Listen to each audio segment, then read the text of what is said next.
George Washington, it is better to offer no excuse than a bad one. It is better to be alone than in bad company.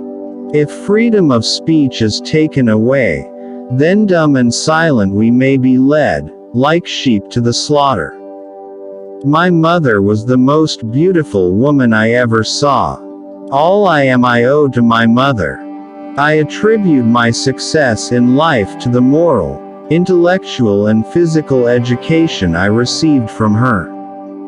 Human happiness and moral duty are inseparably connected. 99% of failures come from people who make excuses. I hope I shall possess firmness and virtue enough to maintain what I consider the most enviable of all titles, the character of an honest man. There is nothing which can better deserve our patronage than the promotion of science and literature. Knowledge is in every country the surest basis of public happiness. Guard against the impostors of pretended patriotism. Labor to keep alive in your breast that little spark of celestial fire called conscience. Perseverance and spirit have done wonders in all ages. Associate yourself with men of good quality, if you esteem your own reputation, for 'tis better to be alone than in bad company. Let us therefore animate and encourage each other, and show the whole world that a freeman, contending for liberty on his own ground, is superior to any slavish mercenary on earth. A sensible woman can never be happy with a fool. Few men have virtue to withstand the highest bidder.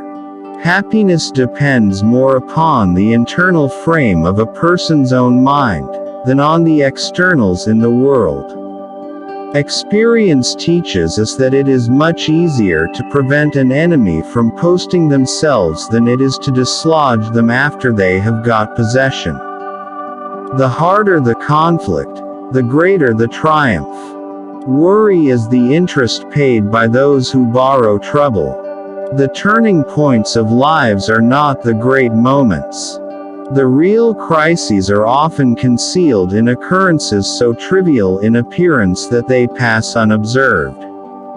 To encourage literature and the arts is a duty which every good citizen owes to his country.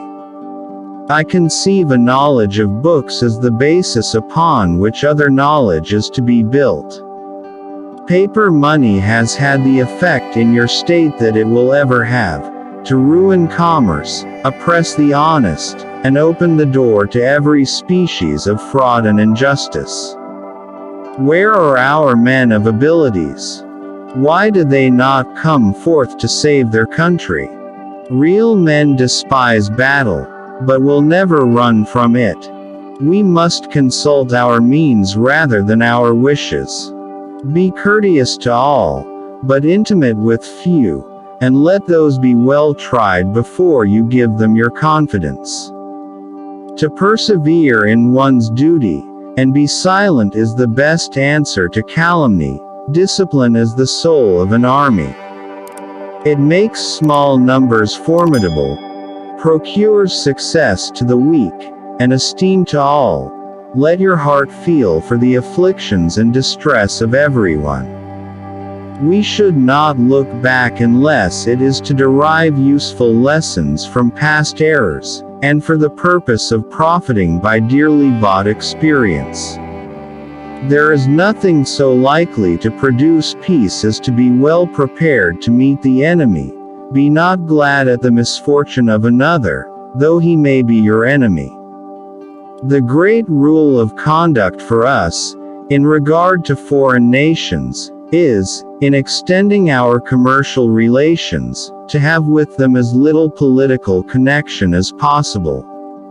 No punishment, in my opinion, is too great, for the man who can build his greatness upon his country's ruin. If to please the people, we offer what we ourselves disapprove, how can we afterwards defend our work? Let us raise a standard to which the wise and honest can repair. The rest is in the hands of God. I hold the maxim no less applicable to public than to private affairs, that honesty is always the best policy.